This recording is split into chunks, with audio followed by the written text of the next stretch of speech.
and good evening, everybody. Welcome to another edition of the WyoNation Roundup. I am your host, Chad Smith. To my screen right, probably your screen left, Mr. Brad Reed. Howdy, boys. Good to see you. It's been a while. It has been a while. It's been a busy summer. That's right. And then below me here is Mr. Shea. How's it going, guys? Shea? Good from the best time zone, Eastern Standard out here. That's right. So we are live once again, 7 p.m. Mountain, and that is our goal this summer to try to be consistent so everybody knows when to tune in. So I think we mentioned it, maybe just Shea and I talked about it after the show, but it's 7 p.m. on Thursdays is going to be kind of our set time during June, July, and as much of August as we can, and then we'll see what the season brings. But we are excited here because there's football is getting closer and closer. What do you think about that, Brad? You know, I'm always conflicted about this because, as you know, I am a big college football guy, but I am also a big weather that's not winter fan. And we've now entered the part of Montana spring/summer where it is not winter. So there we go. Not winter. I'm really stoked to be on the golf course and in the mountains with the dog. So winter and not winter. We can all identify with that in some way. The two official seasons of the Rocky Mountains, winter and not winter. What about you, Shea? Anything to enlighten our listeners with before we get talking? I'm actually the opposite. It is humidity season out here. So when I walk outside, I sweat like I just did a Pilates class. Hot yoga is like destroying me when I walk outside. So I'm ready for the fall. 77 days till kickoff in Akron, Ohio. There we go. He's got it down to a T. So we'll talk some football tonight, some other notes here, but let's just start with, I guess, the newest tidbits that have been released or leaked to the press in this Mountain West Pacific whatever conference mediation and stuff. I've kind of been keeping on top of it. Shea, what's kind of happened in the past few days here? It sounds like they announced they're close to a media deal, or whatever media deal that means. You know, I love how BJ Raines took a shot at Wyoming in his tweet. So I hope he gets stuck in Pullman with Ziegler in a Motel 8 with a full-size bed after that comment. But yeah, they still don't have an eighth member. I don't know like where all this grandstanding is coming from. And I'm in a few group chats with other, there's Colorado State fans and stuff, and everything's a win for Colorado State if they make $7 million a year. That is an epic loss for Oregon State and Washington State, and they're not going to allow it. So yeah, I think a couple of those teams like Utah State and Colorado State are in a really bad spot because they made fun of the San Jose States and the Hawaiis, and now they're becoming the San Jose States and Hawaiis of the new conference. Sure. So from what I've read is that the existing teams have signed a grant of rights. Yeah. And that grant of rights, it's got like escalators and it's built in for expansion, but they still don't have that eighth team. So, but apparently it's like a choose your own adventure type of thing that they got for whatever happens.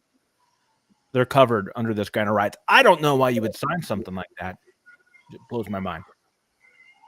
I still think they're going to love Las Cruces, though. That's true. They made fun of the Mountain West going after Tarleton State, and I don't know if anybody's been to San Marcos by Stephenville, but there's not much of a difference there. San Marcos is no nothing to write home about either. But yeah, I guess the big thing here is, and I'm losing my train of thought with this, is we mentioned this last week, Brad, is that really they have like 2 weeks to figure this out or they're completely screwed. So it's pretty funny. And we did talk about this last week, Brad, but I don't think, again, I'll say I don't see how this is going to work because in the founding documents of the new PAC, Wazoo and Oregon State basically have veto power over everything. And I can't see Colorado State and especially Boise State putting up with that very long. No, especially the dickheads that Boise State's been over the years as a conference member. Yeah. Like, I just don't see that going well. But, it is Washington State and Oregon State that are controlling the purse strings here. So, as they have been for the last year and a half, whatever it is. So, yeah, they have their own problems, and good luck with that. Yep. Go call us. More to come there. And then I guess before we go on, greetings to everybody watching on YouTube and on X. If you go to the YouTube at WyoNation, you will be able to participate in our chat and get your questions live on stream as we talk about these topics. I guess the other big topic in the world of college athletics, we won't break it down or anything here tonight, but I want to do a show about it, is I guess the House settlement has gone through, and now we have entered a new era of college athletics, for better or worse. How that impacts Wyoming, how it impacts the Mountain West, hard to say right now, but I think it's just going to be what we could probably all agree on is the rich are going to get richer. If we thought it was worse, it's going to get much worse. There we go. Encouraging words from Brad. Thank you. So I think I read something earlier this week that was like schools are going to be allowed to distribute like $20 or $22 million per school. Correct. So yeah. And then, obviously that number will grow over years, and, you still have NIL deals on top of that. Yes. So yeah, like you said, the rich are going to get richer, and it's not great.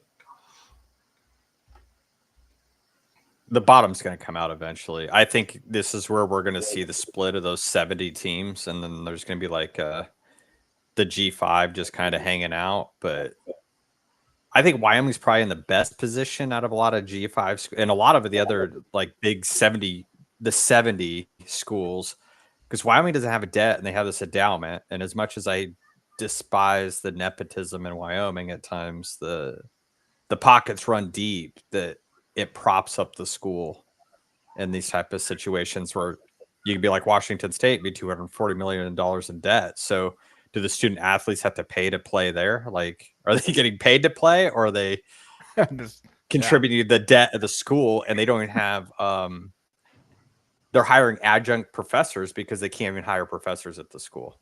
So that's a good problem. Luck to them. Yeah. Yeah. Like, but even if like, say you're a Power 5 school, right? But you look at like a state or a school, like maybe like an Iowa State, or like a Mississippi State, or, some of these Power 5 schools, or do you think that they can really, sustain a model like this either?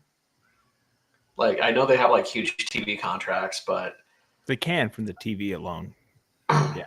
I don't know. It seems like that there's probably some Power 5 schools that'll feel the pinch in this whole thing too. SMU screwed. Really? They screwed themselves. They're not taking any TV money from ACC. They are literally relying on donors. So if donors aren't happy, they're screwed. There's no money coming in unless they kiss the ring. Yeah. So a lot of things to get through in that. So we'll talk about that. We'll have a whole show about this once we maybe try to find a guest who can kind of talk about it from a G5 angle. Maybe we can find like a former athletic director or something. We'll track down a guest who could help us navigate all this. But very interesting. The one thing I did want to say is, did you guys catch that? So I guess the biggest thing, or one of the biggest things that I think is an improvement, is these NIL deals will now have to go through a third-party system to make sure that it's like fair value, right? So it's going to end the pay-to-play, because really NIL started as a way for you to be a spokesperson for somebody and make some money, and it ended up being just pay-to-play, right? Just getting money. And so now they're going to have to run through these clearinghouses to make sure that it's fair value for what they're doing. And I guess they came back and said that something like 95% of NIL deals would not make it through the new criteria. Wow, no kidding. Yeah. Sarcasm. So that's a pretty good development. And Rashawn is in the house. Good to see you, Rashawn. Been a while. Yeah, so with Wyoming football, here's a little thing. I don't know if you guys caught this. So, of course, we are here because we are WyoNation.com, where we have the #1 Wyoming athletics message board in the state of Wyoming, in the world, in the United States, in the universe, however you want to view it. But did you guys see a nice little thread that somebody started, I think, early last week about the football stadium construction? And people are saying, I don't see how this is going to be ready for the first game of the season. I know, Shea, you're kind of well connected on this front, perhaps. Have you heard anything about the football stadium improvements and if they're just basically busting their asses to try to get done before kickoff? There's probably clauses in the contract, so they're probably going to get fined if they don't make it. So they're going to try to make it. Unfortunately, with that, you're going to cut corners, I think, and then it's going to cost the university more money. But if you look at it this way, and this is outside the university's control, everybody's like, "Oh, people should have done better." And I'm a critic of Furman, just like the best of them, but this is kind of out of their hands of like, hey, we're telling you to get this date, but if they don't make the date, it's not the athletic department's fault. Sure. I think the outside of it and most of the inside will be done, but you got to remember they're on the road for the first game. Nobody cares about the Northern Iowa game in the grand scheme of things. We care about it, but nobody else is going to be watching besides on the Mountain West Network. So you really have 2 weeks baked into the beginning of the season to kind of clean it up, because Utah's probably going to be at a nationally televised game. Sure. And then you cannot have CBS Sports showing up. Yeah. To basically a trailer park. So well, I think they still go to Hawaii, so. Oh yeah. I think they're fine. 60 days is a long time. I think they're going to be okay. I'm sure there's people sweating it, but in the grand scheme of things, as long as the national TV booth looks great and the outside looks fine and aesthetically pleasing, I think that's the goal for the university. Now, it being done on time, great. But if you make it look good for Utah, good to go. Yeah, we'll see. And so again, the big projects they've taken on is upgrading the seating and putting, or am I getting crossed up? Is it like the loge, like kind of suite type of box stuff that they're working on, right? Yeah, they redid the whole press box, and then they were supposed to do something with the bathrooms. Yeah. It sounds like the bathrooms are not going to be done. Okay. It's going to be back to the porta potties. It's just going to be urinal style and porta potty. Yeah. They should just bring back the troughs like they had back in the day and just make it easier for everybody. So, yeah, when it gets done, it's going to look good, and the press box obviously needs to get done, right? Because you can't have a game on national TV and not have a finished press box. But I'm sure it'll probably get done. I'm sure they'll do what they have to do to get it. And as you said, they got a little time baked in there. So, all right. Yeah. Very interesting. And I guess the last news kind of broke today. The Cowgirl basketball team added a very familiar face to the coaching staff. Brad, can you inform us on that action? Yeah, so Cowgirl basketball and Heather Hazel announced that Markel Dent is coming back to Laramie as a special assistant to the head coach. So she's been at the University of Denver for the last 3 years and making her way back to Cowgirl basketball. And I can't imagine she won't be a tremendous help to the Cowgirls. She knows the culture. She knows, the ins and outs. And, she's got really strong Colorado connections. So I can't imagine that wouldn't help us a little bit for, recruiting and whatnot. So, I think that'll be good for her to come back to Laramie and, keep building this program, as it were. Yeah. Any thoughts, Shea? I think it's a big win. she was here kind of for the heyday of the Cowgirls. So we talk about the Dome of Doom for men's teams, but I've seen the Dome of Doom for the women's teams too. And if you're drawing 4,000 people for a women's game, that's huge. And she was there for it. She can kind of, explain to the young ladies on the team, like, the fans will come. You have to give them a reason to come. So, I always, the past couple of years I've been home and Thanksgiving, and they've done the school day, which is a great thing. And, they're playing in front of 5,000 people. So yeah, very, very loud people at that. If you've ever been very to loud. a school day. Luckily I have hearing aids, so I just stream David Settle on the radio while that's going on. But I think it's a great hire. I love when former players come back to coach. It especially when they were at a great part of the culture of the program. So great hire all around. It kind of felt like that she would eventually end up back here, kind of from the get-go. And just the fact that, she was still like around Denver, coming back to Laramie is a pretty easy transition. So yeah, I think it's a really good fit for the team. All right. So yeah, you're kind of caught up there. So now we will focus into the main portion of this show, which is going to be talking about previewing the positions. Last week, Shea and I kind of did some easy ones, right, where there's not a whole lot of intrigue. Offensive line, tight end, and the kicking situation. And Shea is doing his Karate Kid. He's going after flies. Are you doing a magic trick? Yeah. I tell you, having kids and bugs in Virginia is the worst thing. Doors are open, bugs are in my house. Yeah, because you got cookie crumbs everywhere, and they're just... Oh, yeah. Yeah. But yeah, defensive line is what we're going to talk about today, and we'll probably just do the entire defense in back-to-back episodes, or maybe two. We'll see. But Wyoming, I was just looking it up, losing a ton of production on defense, boys. How about heading into the season, we've lost our top 7 leading tacklers.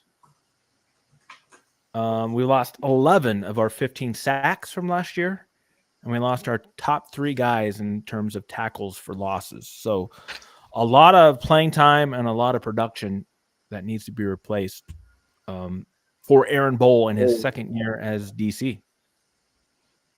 Well, Chad, let's be honest here. The guys that are the stats even that great?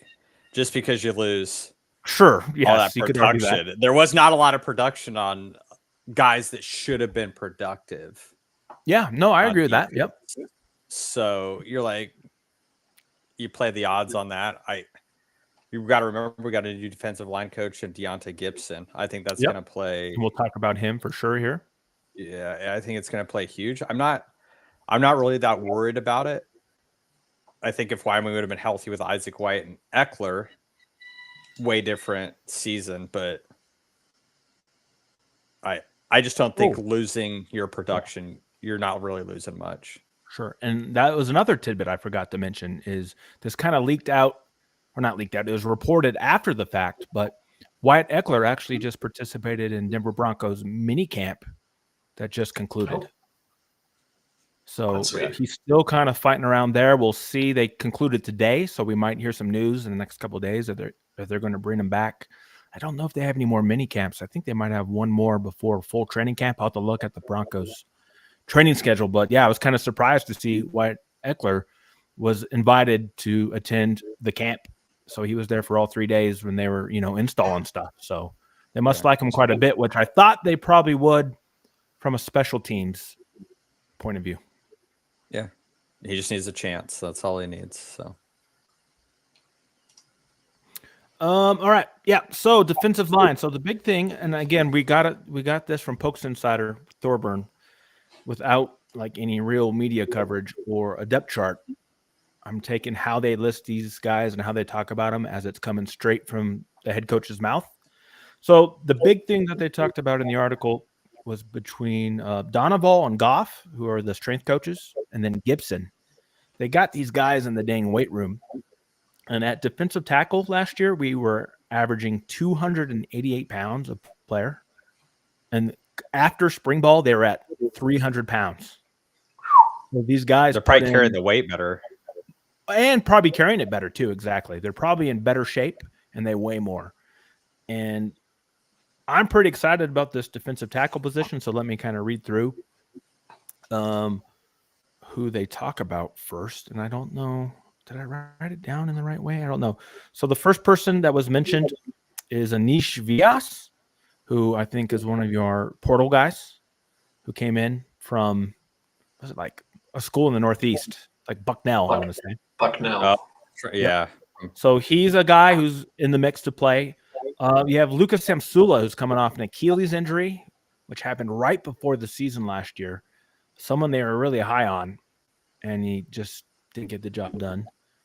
There, we'll see how he comes back from that. You would imagine that he's young enough that an Achilles injury shouldn't slow him down too much. Yeah, I like the transfer in Vyas, 2-time All Patriot League player. So yeah, Patriot League is not a powerhouse in the FCS by any means, but being a 2-time All Patriot League player, that's pretty good. So a lot of tackles. So I think he can be a productive member of this defensive line. Yeah, and they hope so, right? Then, of course, we have Jaden Williams, and we only have one, so we don't have to differentiate between the two. So that's good. Jaden Williams coming back, wearing 302, they say, coming off a year where he had 28 total tackles last season. And again, I think he's only just scratching the surface of his ability and his production. I'm really excited that he stuck around. And of the two Williamses, right, we all know that he was the best one. So we're glad we have him. And then the other returner, or there's two more returners, is Dante Drake, is up to 292. He had 8 tackles last year. And then Ben Florentine is the smallest guy on the D-line now at 280 pounds. He had 25 total tackles. He, a couple of years ago, he carried really bad weight. Like when I watched him play defensive tackle, I was like, this guy's fat. Yeah. This isn't a defensive tackle. This guy's just fat and out of shape. And last year I was like, oh, he's in shape, but he got hurt. Yep. And I was like, oh man, he's changed. And Caleb Robinson was the same way. I was like, yeah, correct. You could be huge, but if you get to the quarterback but can't do anything, then you're not accomplishing anything. Yep. And Caleb Robinson was the other one I was going to mention. He's coming off injury as well. So when I count this, it looks like we have 1, 2, 3, 4. They got 6 guys who they think can play in there, and if they're all bigger, I think you're going to see hopefully a lot more rotation, keeping guys fresh and stopping the run, which I think is key, just clogging up that middle. Remember, these guys are fast too, because remember JY had that fake punt and he almost took it to the house. Oh yeah, last year. The guy's got some move. I think the entire defensive line is fast, and we talk about weight. Yeah. Everybody talks about you need these big guys, but if they're fat and slow, doesn't matter. If they're tipping the scales at 310, it doesn't matter. Now, if they're like Granderson and wearing 290 and running a 4.5, you're like, Jesus. Yep. So I love defensive tackles because it makes the defensive ends look. It's the plays away from, if JY and Dante are getting a push, it's going to force the quarterback into your defensive ends. So correct. Yeah, so I think I feel really good about the depth we have there. And I think we're going to get a lot more development due from Gibson, the new coach. Yeah, the defensive line looked terrible last year. Like it was peaks. You had young guys who are like, all right, we're going to have ebbs and flows. But your senior guys are like, what are we doing here? These guys don't even want to look like they want to be on the field. So. Yeah, so we'll see how guys bounce back. But as I said, it looks like we have 3 guys who have Mountain West or some Mountain West experience, right?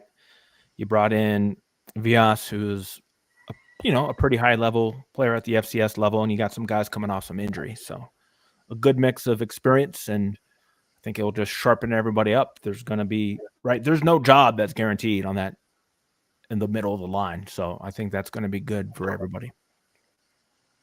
How much? I wonder how much Sam Sula, because Sam Sula was like a linebacker tight end in high school. Yeah, he's up to 305. Yeah.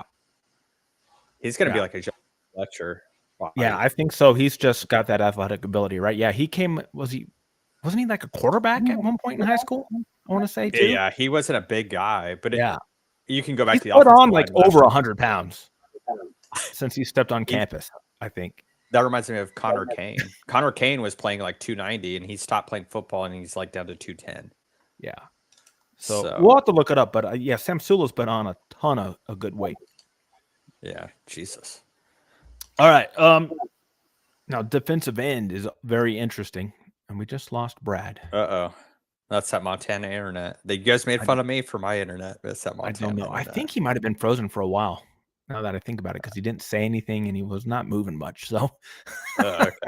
We'll see. He'll be back and we'll bring him back on. But defensive end, they really only mentioned 2 players as like, hey, these guys are going to play. And then it's like a whole bunch of, well, there's this guy.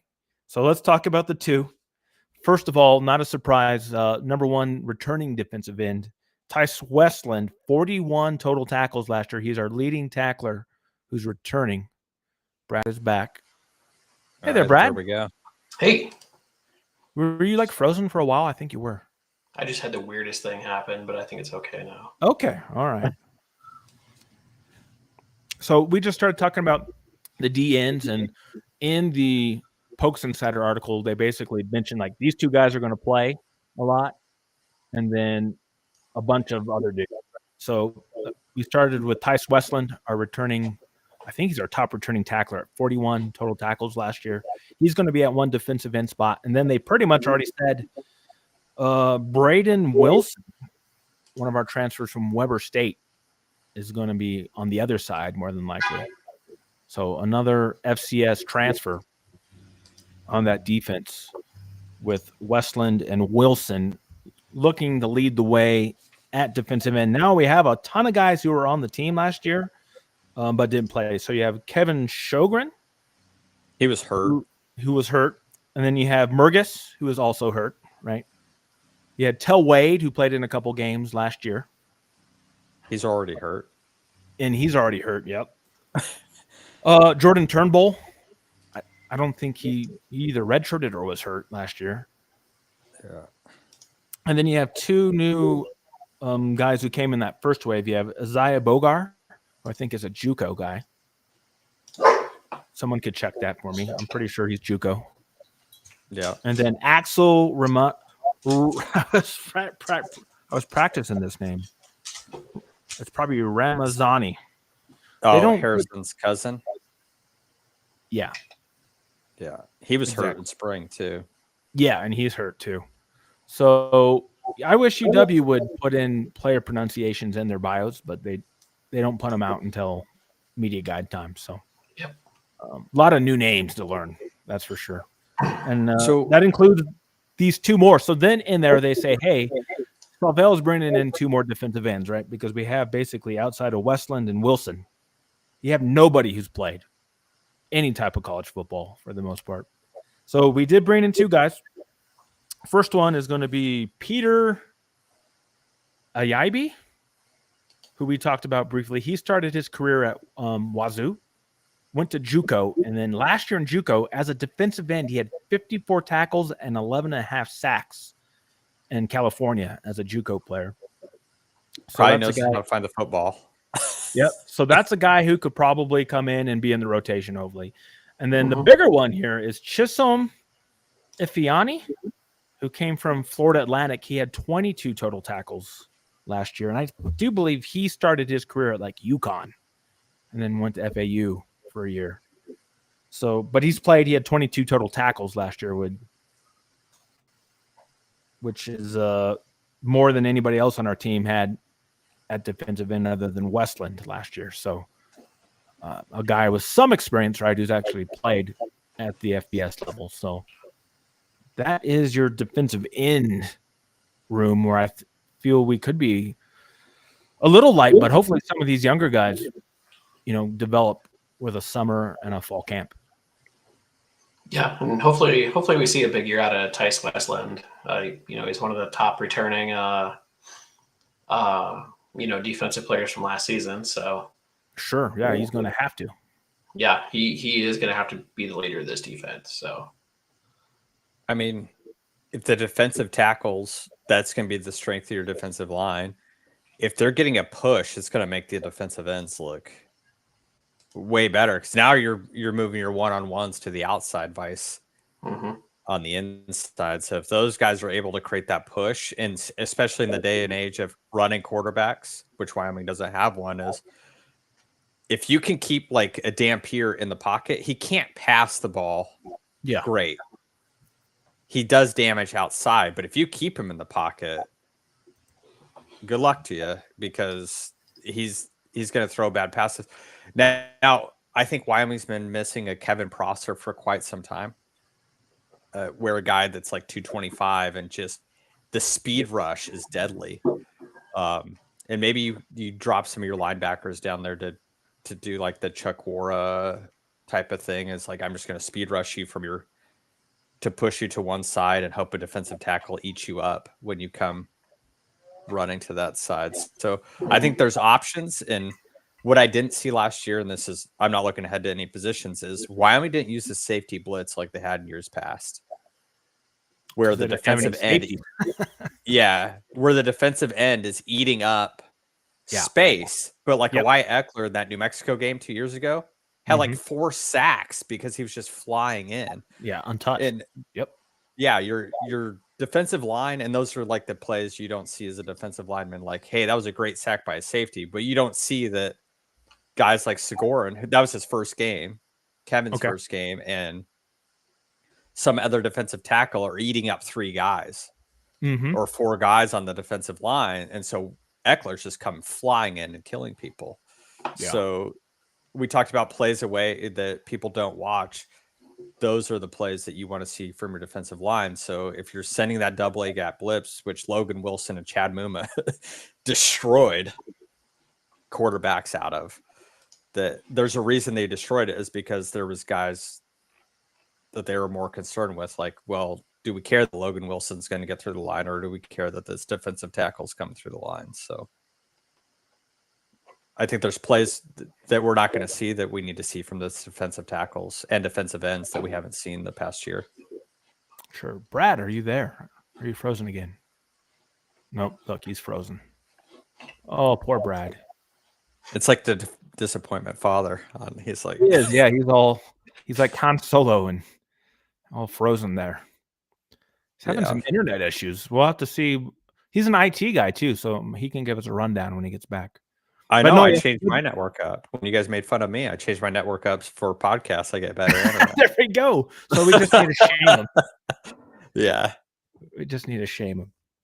So yeah, a lot of guys at the defensive end. If we count them, 1, 2, 3, 4, 5, 6, 7, 8, 10 guys, 10 defensive ends that they mentioned, and there's more on the roster, of course. So we'll see. We'll see what happens. Hopefully everybody's injury free. But yeah, so there is your defensive line kind of outlook, who's in the mix, and we'll learn more throughout these summer months because, right, if they're already over 300 pounds, they might gain a little more weight or they might drop a little weight, but it'll be good weight, right? So if they get more athletic during this time, that'd be pretty good. I mean, they're in off-season workouts now. I mean, they should be working on speed. They don't need to bulk up. No. I mean, yeah. All right, give us the lowdown here, Brad. What is going on here with your... I think there's something wrong with the GoWyo website. Like, it keeps like crashing my Chrome browser. Yeah. I got you. It's all right. I'd stay off of it. Yeah, like whatever it's doing. Mozilla.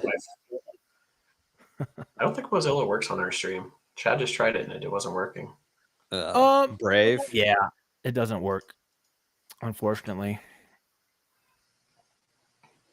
So there we go. So yeah, we're just saying there's your defensive tackles and your defensive ends. I guess any final thoughts on that group from you, Brad? I hope they're a strength this year. I mean, they kind of set the tone for the game, and unfortunately last year, among other problems, I just don't think there was enough productivity out of them. So hopefully we can, put some good big bodies in the middle of the line and have a bit more success getting to the quarterback next year. Yeah, and I don't know if you ducked out before then, but Shea was talking about how when Eckler was getting sacks from the safety position, right? It was just the D line was just eating up space, and so that's I think what they're going to try to be doing with these guys bulking up. And we have the new coach, right, Gibson, who is used to coaching undersized guys at the academy. So it'll be pretty interesting to see what kind of techniques and stuff that he's doing. And he might be a really good guy to talk to say, hey, like, what are your challenges as a coach from coaching undersized guys to now coaching guys who are big enough? What changes in terms of teaching technique and like what different techniques will you use or can you use in that situation? So I think that'd be a pretty interesting combo. We'll see if we can track him down this summer. Yep, that'd be good. If guys are big enough, you may see a lot of 3-4 from Wyoming this year. Yeah. Kind of mix things up a little bit. Yeah. Very, very possible. So that's all I had position-wise. Is there anything else you guys wanted to hit on while we were on the air here? No. 77 days to football, and you got about 100 days till wrestling season. So track team added 2 more people. Say the track team added 2 more All-Americans this week. Okay, yeah. Nice. Yeah, what was it? Daniel Reynolds finished in the top 8 for the hammer throw. So got first team All-American out of that. Then Riker Holtzen was an All-American in the 3,000 meter steeplechase. Okay, wow, yeah, that's a tough one. Yeah, the steeplechase is kind of a wild event. Mm-hmm. That's good. All right, you were frozen there. I was concerned you were going to disappear on us again. Maybe there's some fallout from the Cloudflare incident earlier today that we're experiencing, since Cloudflare nuked itself again. As it will, just like CrowdStrike will do again someday. Mm-hmm. So, no, I'm excited. We've covered the 2 positions I love the most, offensive line and defensive line. So I guess I'm going to be off the pod while you guys do the boring positions. The boring stuff, yeah. We don't have much left, right? So we'll do a show where we'll probably do like linebackers and DBs together. And then on offense, all we have left is wide receiver, quarterback, and running back. Yeah, talking about running back, I think we should preface this. I've talked to this guy before, NCAA Nation, and he had Sam Scott listed as a breakout running back. Sure. And Brian didn't agree with it. I think Sam Scott could be a breakout running back. I think he'd be a 1,000-yard guy for the Pokes. Yeah, never going to happen. I agree with Brian. Well, because of the coaching staff clearly doesn't like him. And they brought in 2 transfer running backs, one from Charlotte and one from North Texas. Okay, well, yeah, I agree with you though. He should. Charlotte's he should be the starter. He should, but he's not the third string guy. Not behind DJ Jones and Harrison Whaley and Jamari Farrell, guys that are just dancing in the backfield. Yeah. Sam hits the hole and he goes. I'm saying I agree with you that he should be, but we've already seen how Salvell doesn't rate him at all. Well, thank God the coaches don't watch this, because we'd probably get direct messages again. They can explain. If the coaches want to explain to us, and they kind of did last year. I mean, he was kind of hurt, I guess, and they weren't really saying anything, but still, I don't know. I just don't think they rate him. And so they brought in 2 guys with experience, and they're probably going to have first shot over him, unfortunately. So, but we'll see. Hopefully it's an open competition. Maybe we'll get 3 1,000-yard backs. We'll get into that once we do that. But yeah, that was a good pickup. I was trying to see if there's anything else like these off-season lists, right? I haven't seen anything. It's about time for Big Game Boomer to start outraging the internet again. Yes, I know. Yeah. No, Clickbait up. what did he say? He's spending time with his kid this summer. Oh, So he may not rage because he's gotten some pretty like outlandish DMs from people because he just does it kind of for fun, right? And Including he's come you. to Laramie. He's come to Laramie a few times. He loves coming to Laramie. Yeah. Big Game Boomer does know how to enrage an entire Twitter fan base, and it's hilarious. Yeah. Between him, CFB Home, they do a good job at the Sickos committee gets up there too. Yeah. Those are the guys to really follow if you want to watch the SEC fan bases nuke themselves. Who would have thought that the SEC fan bases would be so sensitive? Just means more, Brad. That's why. It does. It does. It just means more. So this is to the people watching, if anybody is when guys like Big Game Boomer list a Wyoming guy, football coach, or player, retweet it because those clicks add to money and all that stuff. That guy's got a huge following. So you should like it and retweet it because it helps those players out. Be like, hey, this is great for Wyoming, and then just watch it nuke. Okay. For everybody else.